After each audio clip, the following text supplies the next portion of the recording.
As readers, we go through more emotions in one book than most people will feel in their entire lifetime.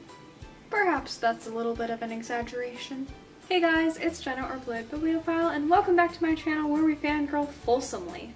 You guys, I was tagged for a reading tag thing. I'm so excited to do it! So I've done quite a few tags, but I've never actually been tagged for any of those things.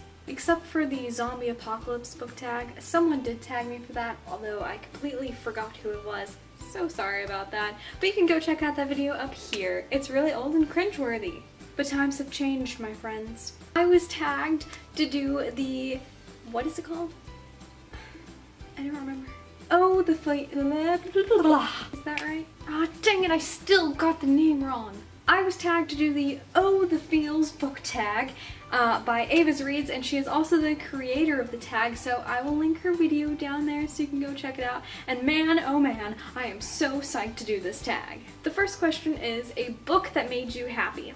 Okay, there are seriously so many I could pick for this, but I'm gonna go with Wonder by R.J. Palacio.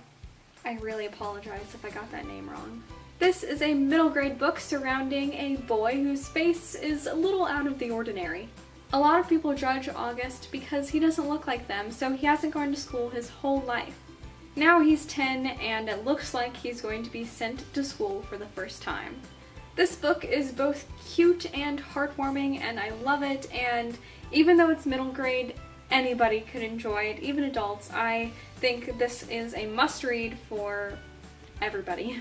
Question 2 is name a book that kept you crying throughout the entire thing, which that doesn't happen too often for me. I do often cry in books, but it usually is just like one little part that makes me cry.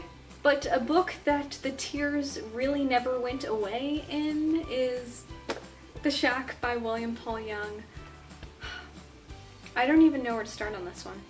First of all, I don't really read a lot of adult books, and I don't really read a lot of Christian books, but this is both. It's also recently been turned into a movie, which is just as fantastic. This book revolves around a man whose daughter is kidnapped and brutally murdered on a camping trip.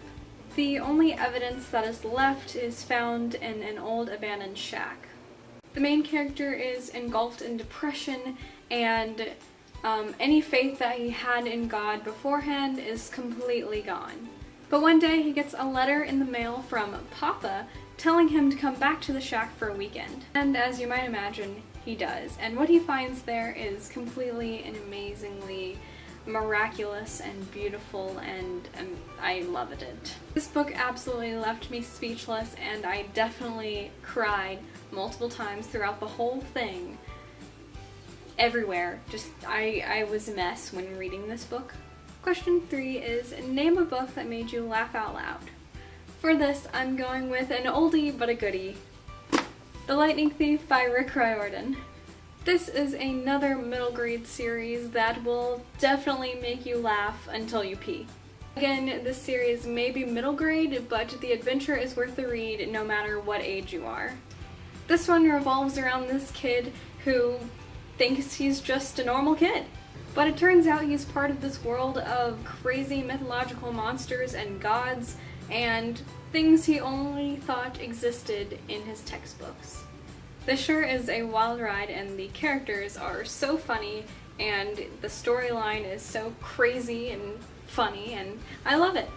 The next question is name a book that puts you into a reading slump. Now, I know Ava in her video used a book that was so good that she just did not feel like reading anything else afterwards, but I'm going with a book that was so bad that I just didn't ever feel like reading again afterwards because it just was not good.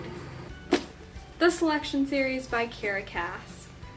This is definitely an unpopular opinion, and I'm so sorry if you enjoy this book. I absolutely do not mean to offend you. If you like these, fantastic, I wish I did too. This one has a bit of a dystopian romancy feel, and it surrounds this girl named America Singer, who just happens to be a singer. And she lives during a time of a caste system, and she is in one of the lower levels, not the lowest, but one of the lower levels. And she is picked to be a part of a competition to win the hand of the prince. So, why don't I like this book? Love triangle. Hate love triangles. She already likes someone, yet she goes and she's a part of this competition to win someone else's hand in marriage. She vowed to herself that she would not like this new prince guy, yet she does. Also, I don't like him either. I was hoping that one of the boys in this book would, end up on my fictional boyfriend list or whatever.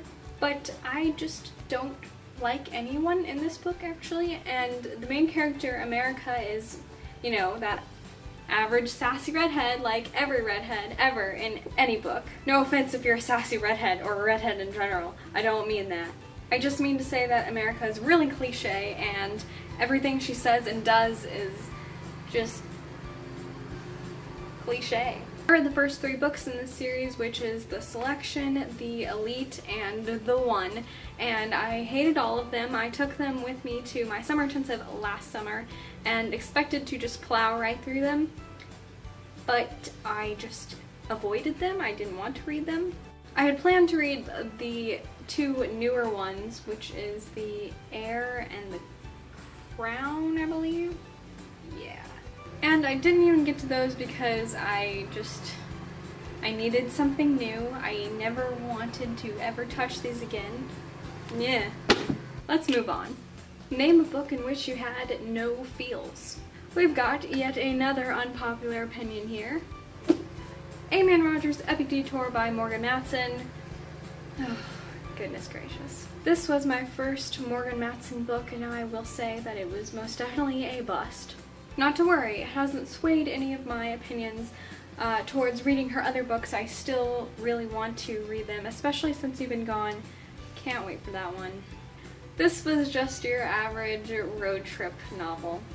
Basically, 2 kids named Amy and Roger are thrown together in a vehicle for like a really long time, and what happens? They fall in love!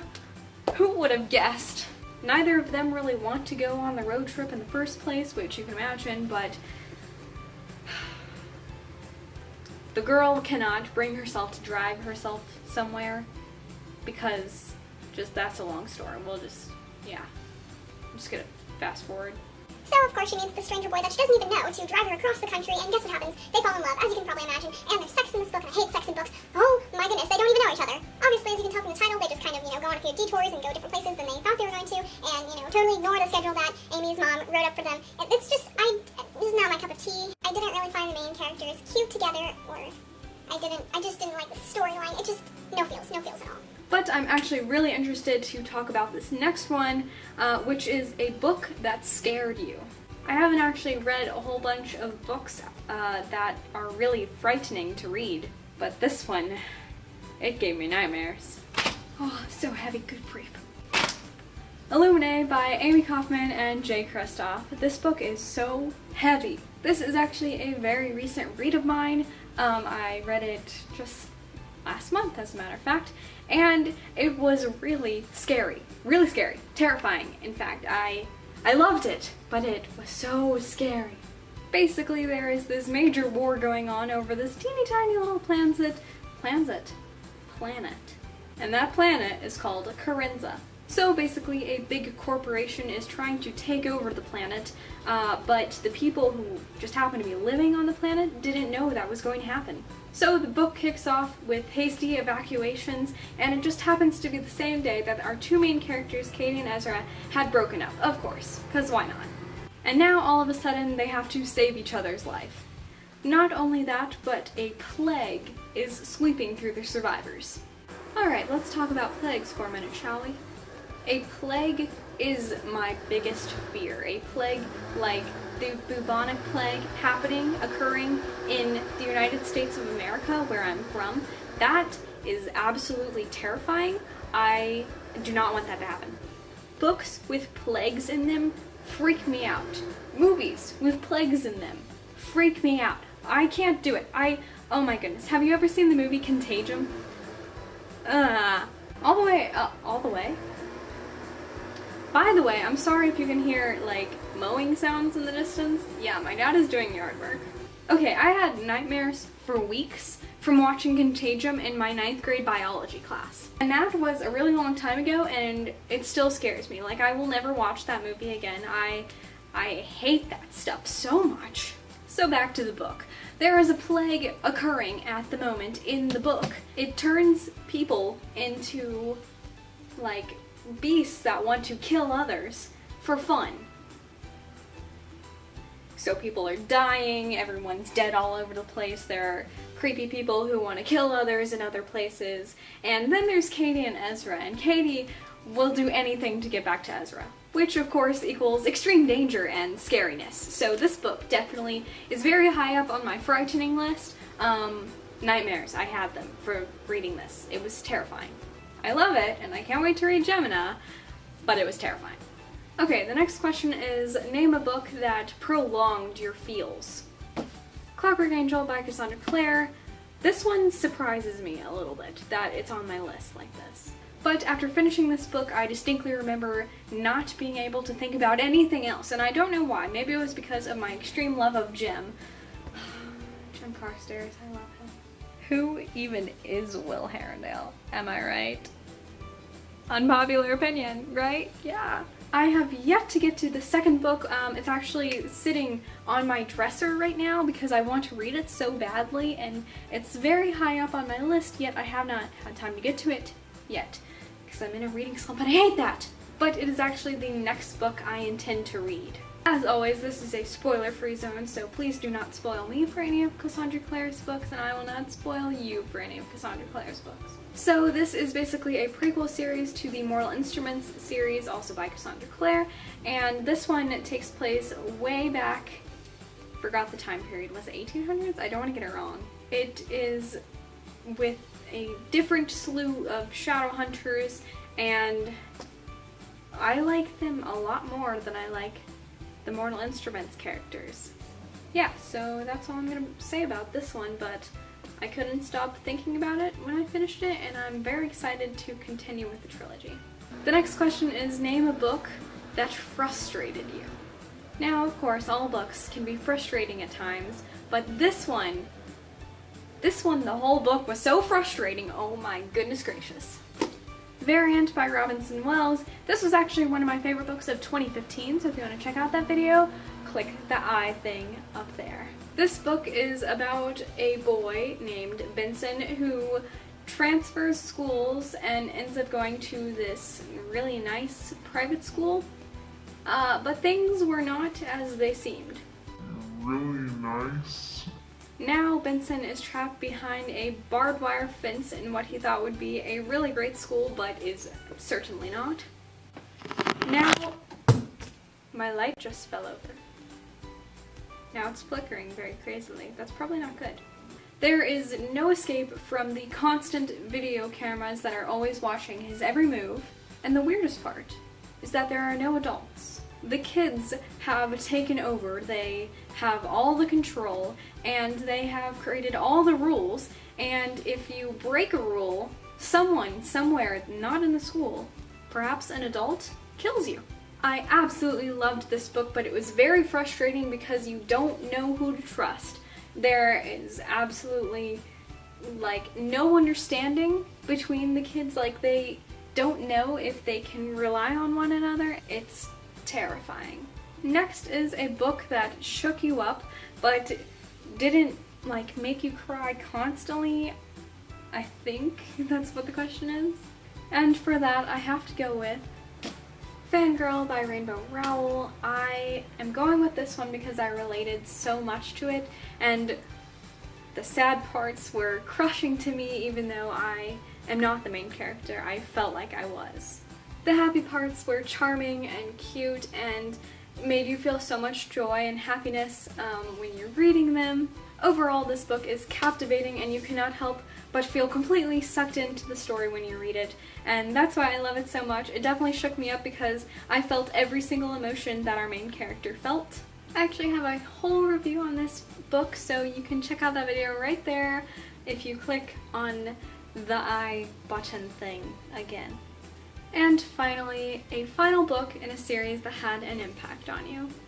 So in this video, I've been trying to keep my answers not too obvious, say some books I don't say very often, and shed some light on some books that I really like that you may not know that I like. But for this one, I have to go with Harry Potter and the Deathly Hallows by J.K. Rowling. As I've loved these books since I was so little, these books will always leave an impact on me, especially the last one because it was the final piece of the adventure. I'm actually currently reading this book right now, and obviously just love it so much. There have been so many great last books in a series that have left an impact on me, but this one will always have my heart. I just love it. This series is my childhood, and it will always mean so much to me. Yes, if you've read the series, you know what I'm talking about. I don't really need to explain this. If you haven't read this series, what are you doing here?